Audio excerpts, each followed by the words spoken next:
Hello students, तो आज O2IS academy के आंसर राइटिंग सेशन में आपका बहुत बहुत स्वागत है। आज हम वो चीज़ें डिस्कस करने वाले हैं जिससे एक्चुअल में जो आपका जो एग्ज़ाम है वो क्लियर हो सकता है। ठीक है, वो छोटी छोटी जो मेंस में आंसर राइटिंग की जो ट्रिक्स होती हैं, ट्रिक्स नहीं कहेंगे, जो इंपॉर्टेंट पॉइंट्स होते हैं वो आज हम डिस्कस करने वाले हैं। जस्ट एक ओवरव्यू अगर हम बात करें, ठीक है, उसमें जो ब्रॉड पॉइंट्स हैं और ओवरव्यू हैं वो आज हम इसमें देखने वाले हैं। ठीक है, बिना टाइम वेस्ट किए let's just start with it. ठीक है, the art of answer writing. ठीक है, इसमें हम स्टार्ट करते हैं। ठीक है, कि आंसर राइटिंग में कौन सी ऐसी चीज़ें हैं जो हमें करनी है और कौन सी जो नहीं भी करनी है। ठीक है, let's just start with it. सबसे पहले हमें ये चीज़ देखनी है कि जो भी क्वेश्चन हमें पुट किया गया है उसमें कीवर्ड कौन सा है। ठीक है, कीवर्ड का मतलब है कि कौन सा वो वर्ड है, कौन सा वो फ्रेज़ है, कौन सा वो ग्रुप ऑफ वर्ड्स है जिसके ऊपर हमें फोकस करके एक्चुअल में आंसर लिखना है। ठीक है, फॉर एग्जांपल अगर हिस्ट्री का क्वेश्चन आ रहा है, ठीक है, और वो भक्ति मूवमेंट के बारे में पूछ रहे हैं, तो भक्ति मूवमेंट जस्ट एग्जांपल के लिए मैं आपको बता रहा हूँ, तो वो जो भक्ति मूवमेंट होगा वो कीवर्ड बन जाएगा और आपको उसी के ऊपर क्या करना होगा, फोकस करना होगा। ठीक है, अब नेक्स्ट इंपॉर्टेंट चीज़ इसमें क्या होगी, addressing all parts of the question. देखो, हमें स्कूल और यूनिवर्सिटी में जब हम आंसर्स लिखते थे, इवन जब हम बोर्ड के एग्ज़ाम देते थे, ठीक है, और यूनिवर्सिटीज़ में, कॉलेजेस में हमें जो एक तैयारी करने की आदत थी, उसमें क्या था, हम कुछ भी क्वेश्चन देखते हैं और जो भी हमें समझ में आया हम बस लिखना चालू कर देते हैं। तो यहाँ पे हमें यही चीज़ें समझनी है कि हमें स्कूल और कॉलेज की मेंटालिटी को यहाँ पे रोकना है। ठीक है, जिस क्वेश्चन में जितने हिस्से हैं, कई बार एक ही क्वेश्चन में 2 या 3 पार्ट्स भी हो सकते हैं। ठीक है, तो सारे पार्ट्स को इक्वली एड्रेस हमें करना है। ठीक है, ये नहीं करना है कि भाई हमने पहला पार्ट देखा और जितना मन किया उसी पे लिख दिया। ठीक है, ये एक बहुत इम्पॉर्टेंट स्ट्रैटेजी होती है कि सारे पार्ट्स को अच्छे से हमने एड्रेस करना है, कितने पार्ट का क्या वेटेज है उस चीज़ को भी हमने यहाँ पे अच्छे से देखना है। ठीक है, क्योंकि हर पार्ट का अपना एक वेटेज होता है।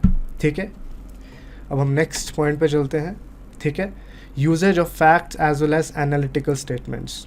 ठीक है, अगर आप प्रीलिम्स के ऊपर थोड़ा नज़र मारेंगे, प्रीलिम्स जो एग्ज़ाम है वो आपकी कौन सी चीज़ टेस्ट कर रहा है, तो प्रीलिम्स बेसिकली अगर यहाँ पे देखें वो आपकी इंफॉर्मेशन या फिर फैक्चुअल नॉलेज टेस्ट कर रहा है। इंफॉर्मेशन या फिर फैक्ट्स, मेजॉरिटी, मतलब मोटे मोटे तौर पे अगर हम बोलें, कॉन्सेप्ट वहाँ भी चेक होते हैं, लेकिन इंफॉर्मेशन या फिर फैक्चुअल जो नॉलेज है वो आपकी वहाँ पे प्रीलिम्स में चेक होती है। लेकिन जब हम मेंस की बात करते हैं तो अप्रोच थोड़ी सी डिफरेंट हो जाती है, रादर काफ़ी डिफरेंट हो जाती है, और हमारी एनालिटिकल एबिलिटी वहाँ पे चेक होती है। एनालिटिकल एबिलिटी, अगर कोई भी इशू है, कोई भी क्वेश्चन पूछा गया है, ठीक है, उसके कितने प्रोज एंड कॉन्स हम निकाल सकते हैं, कितना पॉजिटिव नेगेटिव हम उसमें देख सकते हैं, किस चीज़ को कितना अच्छे से हम उसको ब्रेकअप करके उसको अच्छे से हम कहीं ना कहीं एनालाइज कर सकते हैं, वो चीज़ें और वो कैपेबिलिटी आपकी मेंस में चेक होती है। तो मेंस में सिर्फ हमें फैक्ट्स को रटना नहीं होता है। ठीक है, कोई भी इशू है उसको अच्छे से नाप तोल कर, उसको बारी बारी से एनालाइज करके हमें क्या करना है, उसको अच्छे से प्रेजेंट करना है आंसर फॉर्म में। ठीक है, तो एनालिसिस हमारा हमेशा फोकस होता है जब हम मेंस के आंसर राइटिंग की बात करते हैं। ठीक है, हालांकि उसमें फैक्ट्स भी हमें कहीं ना कहीं पेपर करने होते हैं और डालने होते हैं। ठीक है, तो प्रीलिम्स और मेंस में अगर अप्रोच में हम डिफरेंस देखें, प्रीलिम्स ज़्यादा फैक्चुअल होता है, ज़्यादा इन्फॉर्मेशन बेस्ड होता है, और मेंस क्या है, ज़्यादा एनालिसिस बेस्ड होता है। ठीक है, अब हम मूव करते हैं बाकी पॉइंट्स के ऊपर। ठीक है, अब फोर्थ हमारा जो यहाँ पे डू है वो क्या है, keeping track of length of the answer.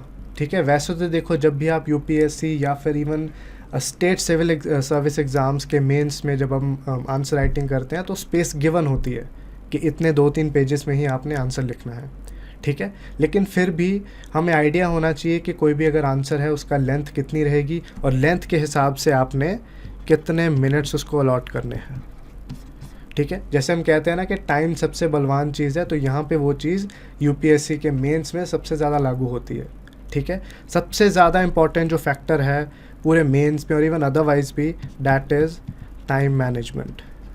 Time management जो एक चीज़ है वो बहुत एक इफ़ेक्टिव चीज़ यहाँ पे आएगी। ठीक है, जिसका स्टूडेंट को सबसे ज़्यादा ध्यान रखना है। ठीक है। फॉर एग्ज़ाम्पल अगर 10 मार्क्स का कोई क्वेश्चन है, ठीक है, आपने आंसर लिखना है लगभग 150 वर्ड्स में, ठीक है, तो उसके लिए आपको 6 से 7 मिनट से ऊपर नहीं लगाना है टाइम। तो ये टाइम मैनेजमेंट का जो यहाँ पे सिस्टम है बहुत इंपॉर्टेंट हो जाता है, ठीक है। आपको ये कैलकुलेट करना है कि कौन से क्वेश्चन के ऊपर कितना टाइम आपने देना है और उससे ज़्यादा मिनट या सेकंड्स आप नहीं दे सकते हो, ठीक है। तो एक बहुत बड़ा एक यहाँ पे फैक्टर होगा। नेक्स्ट हम देखते हैं the relevant studies, reports, examples etcetera, ठीक है। आपके कोई भी अगर हम आंसर लिखते हैं, ठीक है, आंसर में वेट प्रोवाइड करने वाली कौन सी चीज़ होती है? जब आप एग्जाम्पल्स कोट करना शुरू करते हैं, ठीक है। जब आप एग्जाम्पल्स देते हैं, ठीक है, कोई यूएन की कोई रिपोर्ट आई, ठीक है, नीति आयोग का कोई स्टडी पब्लिश हुआ, अगर वहाँ से हम कोट करते हैं तो हमारे आर्ग्यूमेंट्स में वेट आ जाता है, ठीक है, हमारे आर्ग्यूमेंट्स में वैलिडिटी आनी शुरू हो जाती है। सो हम जो भी स्टेटमेंट देते हैं, जो भी आंसर लिखते हैं, उसको बैक करना बहुत ज़रूरी है, ठीक है। अगर हम बोलें कि India is an emerging country, India is a middle income country, तो हम कहीं ना कहीं कोई यूएन की स्टडी का डेटा उठा के बोल देंगे कि भाई इंडिया की जो पर कैपिटा इनकम है वो इंक्रीज़ हुई है, per capita income has increased, जिसकी वजह से हम मिडिल इनकम कंट्रीज़ में आना शुरू हो गए हैं, ठीक है, जस्ट फॉर एग्जांपल। तो ये जो पोर्शन है कि हम जितना एग्जांपल्स कोट करेंगे, जितना अपने आर्ग्यूमेंट्स को, आइडियाज़ को बैक करेंगे, वो उतना ही हमारे नंबर्स इंक्रीज़ करने में हेल्प करता है, ठीक है। और जो यहाँ पे लास्ट जो डू यहाँ पे आ जाता है वो है adopting the legal rational approach. अब इसका मतलब क्या हुआ? दैट सिंपली मीन्स, जब हम लीगल रैशनल अप्रोच की बात करते हैं, इसका मतलब क्या है कि आंसर लिखते लिखते हमें इमोशनल नहीं होना है। We don't have to be emotional जब भी हम आंसर लिख रहे हैं। जब आंसर लिखते हैं हम, हमारा जो आइडिया है, हमारा जो अप्रोच है, हमारा जो नज़रिया है, वो क्या होना चाहिए?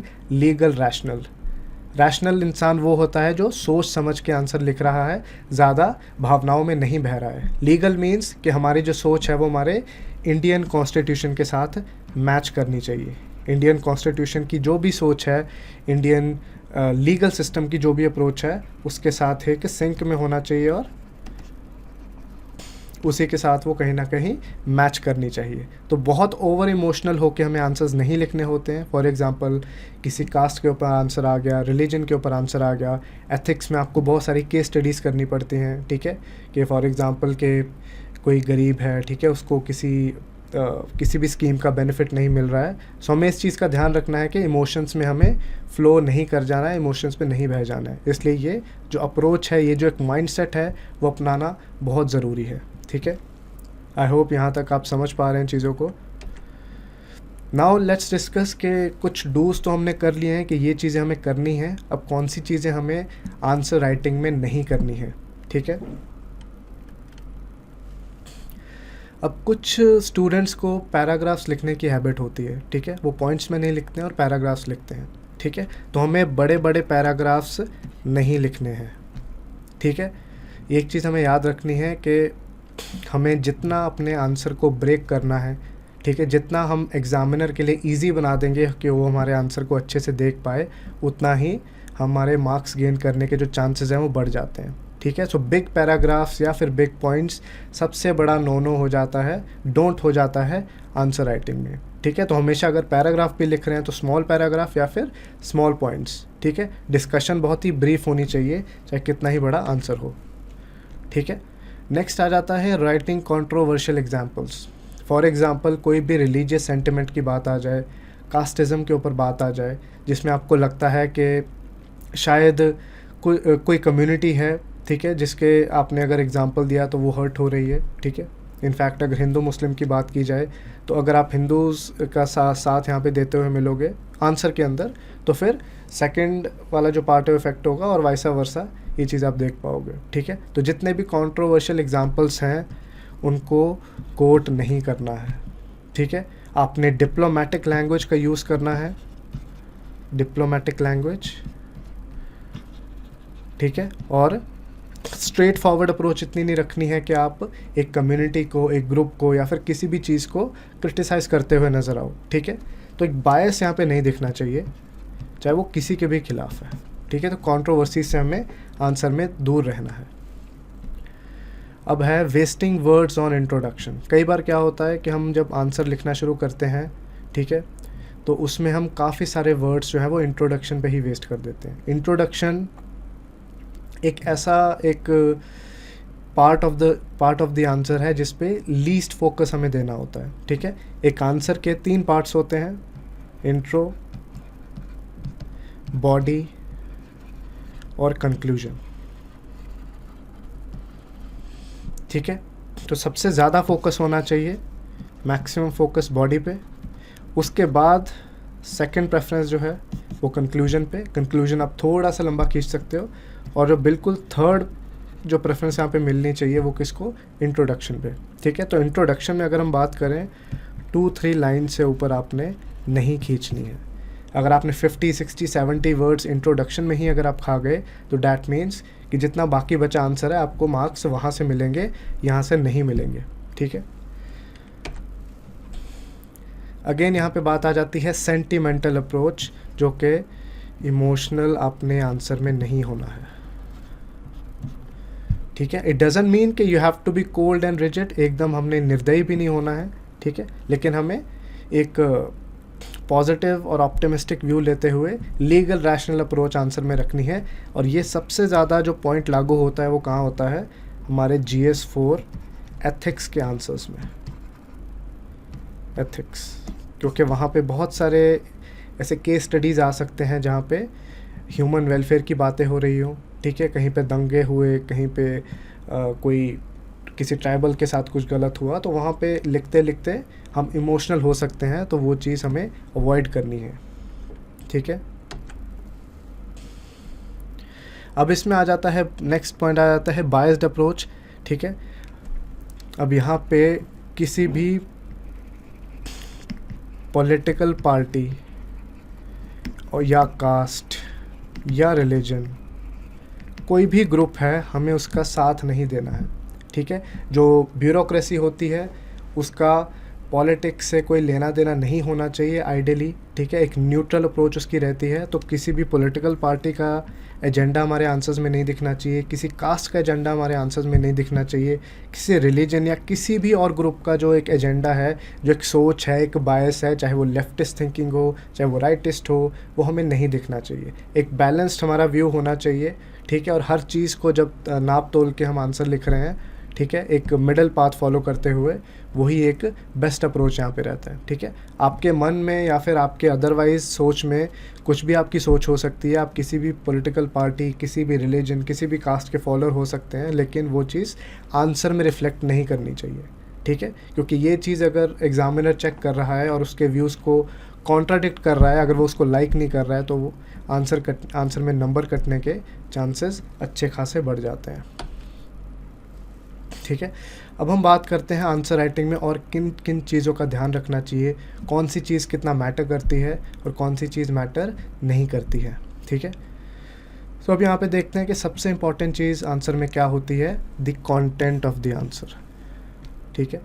कोई भी अगर हम आंसर लिख रहे हैं उसमें कितने हमारे वैलिड पॉइंट्स हैं, कितने हमने आइडियाज़ को वहाँ पे प्रेजेंट किया है, कितने हम पॉइंट्स लिख पा रहे हैं, वो सबसे इम्पॉर्टेंट चीज़ है, ठीक है। तो कंटेंट ऑफ द आंसर, ठीक है। अगर आपने 250 वर्ड्स के आंसर में सिर्फ 100 वर्ड्स ही लिखे हैं और उसमें कंटेंट की ही कमी आ जा रही है, तो डैट मीन्स वहाँ पे मार्क्स मिलने इम्पॉसिबल होंगे, ठीक है। सो कंटेंट सबसे प्रायोरिटी वाली चीज़ यहाँ पे रहेगी, सबसे इम्पॉर्टेंट चीज़ कंटेंट ही होगा कि आप एक्चुअल में लिख क्या रहे हैं, ठीक है। सेकंड है स्ट्रक्चर ऑफ द आंसर, जिसको हम स्केलेटन या फिर ढांचा भी कह सकते हैं, ठीक है। क्या आप आंसर पैरा में लिख रहे हैं, ठीक है, क्या आप आंसर पॉइंट्स में लिख रहे हैं, ठीक है, क्या आप छोटे छोटे पॉइंट्स बना रहे हैं, क्या आप स्पेसिंग कम रख रहे हैं, ठीक है। ये सारी चीज़ें जो हमारी आ जाती है वो स्ट्रक्चर में आ जाती है। तो आपका जो स्ट्रक्चर और प्रेजेंटेशन वाला पॉइंट है, कहीं ना कहीं हम इन दोनों को लिंक करके दे सकते हैं। डैट मीन्स आपने जो भी आंसर है उसका कंटेंट तो अच्छा लिख दिया है, लेकिन वो टीचर को समझ नहीं आ रहा है या फिर उसकी आंखों को उतना अपीलिंग नहीं लग रहा है, ठीक है। उसका स्ट्रक्चर कहीं ना कहीं गलत है, ठीक है। जैसे लिखना चाहिए था आपने उल्टा सीधा लिखा हुआ है, ठीक है। एक ऑर्गेनाइज्ड वे में नहीं लिखा हुआ है, आंसर को वेल ऑर्गेनाइज्ड भी होना चाहिए, ठीक है, सारे पार्ट्स को अच्छे से एड्रेस नहीं किया हुआ है, तो वो सारी स्ट्रक्चर ऑफ द आंसर में आ जाएगी, जो अगेन सबसे इम्पॉर्टेंट चीज़ आ जाती है आफ्टर द कंटेंट। ठीक है, कंटेंट लिखने का भी एक तरीका होता है, तो एक अच्छे तरीके को हमने अपनाना है जिससे टीचर की या जो भी एग्ज़ामिनर है उसको हमारा जो भी हमने लिखा हुआ है एक अच्छे से उसको समझ में आ जाए। ठीक है, सो दैट वो हमें अच्छे मार्क्स अवॉर्ड कर पाए। ठीक है, देन हमारे पास है appropriate use of diagrams and flow charts. ठीक है, अब जितने आप डायग्राम्स अप्रोप्रिएट आंसर्स में बनाओगे, ठीक है, फॉर एग्जांपल अगर आप ज्योग्राफी की बात कर रहे हैं तो अगर मॉनसून के ऊपर अगर क्वेश्चन है, ठीक है, तो आप विंड सिस्टम बना सकते हैं। ठीक है, कि विंड्स कैसे ब्लो करती हैं। ठीक है, और अदरवाइज़ कोई क्वेश्चन है उसमें फ़्लो चार्ट बना सकते हैं कन्वीनियंस के लिए। फ़्लो चार्ट्स जो है आपका वर्ड लिमिट में काउंट नहीं होता है, हम जो भी उसमें लिखते हैं। ठीक है, तो वो हमारी आंसर की प्रेजेंटेशन को कहीं ना कहीं इम्प्रूव कर देता है, डायग्राम्स और फ्लो चार्ट्स। बट इसमें ये चीज़ आपने याद रखनी है कि डायग्राम्स और फ्लो चार्ट्स आप बनाते हुए एक्सीड ना कर जाएं, या फिर आप इसमें कहीं ना कहीं अब ये कह सकते हैं कि ओवर स्मार्ट बनने की कोशिश में, ज़्यादा स्मार्ट बनने की कोशिश में ये ना कर जाएं कि हर आंसर में ज़बरदस्ती फ्लो चार्ट्स और डायग्राम घुसा रहे हैं। वो भी टीचर को कहीं ना कहीं इरिटेट कर सकता है। ठीक है, तो हमने इसका वाइज यूज़ करना है डायग्राम्स फ्लो चार्ट्स का, सो दैट कई जगह हम बना रहे हैं, कई जगह हम जहाँ रिक्वायर्ड नहीं है वहाँ पे नहीं भी बना रहे हैं। ठीक है, अब उसके बाद फिर से वही बात आ जाती है कि एग्जाम्पल्स जितने आप दोगे आपको यहाँ पे एज मिलता जाएगा। ठीक है, मेजॉरिटी जो भी कैंडिडेट्स मेंस लिखते हैं उन्होंने सारे इंपॉर्टेंट सोर्सेज पढ़े होते हैं। ठीक है, लेकिन जो सिलेक्ट होता है उसके पास थोड़ा थोड़ा एज होता है हर चीज़ में। अगर आप हाफ या फिर 1 मार्क भी ज़्यादा ले रहे हो हर आंसर में, ठीक है, that means at the end of the day 70, 80, 100 marks आपके ऊपर हो जाएंगे जो नहीं कर रहा है ये चीज़ें। ठीक है, तो एग्जाम्पल्स एक एक्स फैक्टर हो सकता है आपकी आंसर राइटिंग की स्किल में। जितने आप एग्जाम्पल्स पुट करेंगे रेलिवेंट, ठीक है, वो आपके आंसर को और ज़्यादा वेट देगा और आपकी जो मार्क्स लेने की जो एक टेंडेंसी है वो ज़्यादा हो जाएगी। ठीक है, एंड अगेन जो लेस डिस्कस्ड एक यहाँ पे पॉइंट होता है कि जो हमें आंसर्स में दिखना चाहिए, डैट इज़ इंटरलिंकेजेस। ठीक है, हम जितना आंसर को प्रेजेंट कॉन्टेक्स्ट के साथ लिंक करेंगे उतने ही हमारे ज़्यादा स्कोर करने के चांसेस होते हैं। ठीक है, फॉर एग्ज़ाम्पल अगर हिस्ट्री में हमें अगर आंसर आता है महात्मा गांधी के ऊपर, ठीक है, कि हम उनकी फ़िलॉसफी के बारे में डिस्कस करें, ठीक है, तो इसको आज हम प्रेजेंट में कैसे आज के हिसाब से लिंक करेंगे कि भाई ये हिस्ट्री के आंसर में हमने प्रेजेंट लिंकेज भी डाल दी, तो वो भी एक इम्पॉर्टेंट फैक्टर होता है। ठीक है, स्पेशली जब हम कंक्लूजन की बात करते हैं। कंक्लूजन में हिस्ट्री का भी अगर कोई सवाल है तो उसको प्रेजेंट कंटेक्स्ट के साथ अगर हमने जोड़ दिया तो डैट मीन्स हमारे और स्कोर करने के जो चांसेस हैं वो ज़्यादा हो जाएंगे। ठीक है, अगर महात्मा गांधी के कंट्रीब्यूशन की हमने बात की फ्रीडम स्ट्रगल में, ठीक है, तो यही अगर हम बोलें कि महात्मा गांधी की फ़िलॉसफ़ी इंडिया में आज भी कोऑपरेटिव स्पिरिट ला सकती है, आज भी नॉन वायलेंस प्रमोट कर सकती है किसी भी तरीके से, सो डैट मीन्स कि हमने इंटरलिंकेजेस का ध्यान रखा है। ठीक है, इवन अगर हम एग्जाम्पल की बात करें स्वच्छ भारत अभियान, ठीक है, स्वच्छ भारत अभियान जो हमारी प्रेजेंट सरकार ने काफ़ी ज़्यादा इस अच्छी चीज़ को प्रमोट किया है सैनिटेशन हाइजीन के ऊपर, तो ये भी कहीं ना कहीं महात्मा गांधी की टीचिंग से उठाया हुआ कॉन्सेप्ट है। तो ऐसी चीज़ें आप जितना प्रेजेंट और जितना बाकी चीज़ों के साथ लिंक करके करेंगे तो आंसर उतना ही आपका निखरता जाएगा। ठीक है, आई होप ये पॉइंट क्लियर है। अब हम एक सैम्पल क्वेश्चन देखते हैं। ठीक है, हम इसका आंसर आज डिस्कस नहीं करेंगे, सेम जो क्वेश्चन है इसका answer will discuss in the next session कि हमने कौन कौन सी चीज़ों का यहाँ पे ध्यान रखना है। ठीक है, आई होप आपने बाकी जितने भी पॉइंट डिस्कस किए हैं उनको अच्छे से नोट किया है और वैसे ही आप उस चीज़ का ध्यान रखेंगे। ठीक है, सो ये यूपीएससी 2021 में GS1 में 1 का एक क्वेश्चन है। ठीक है, सो लेट्स डिस्कस इट।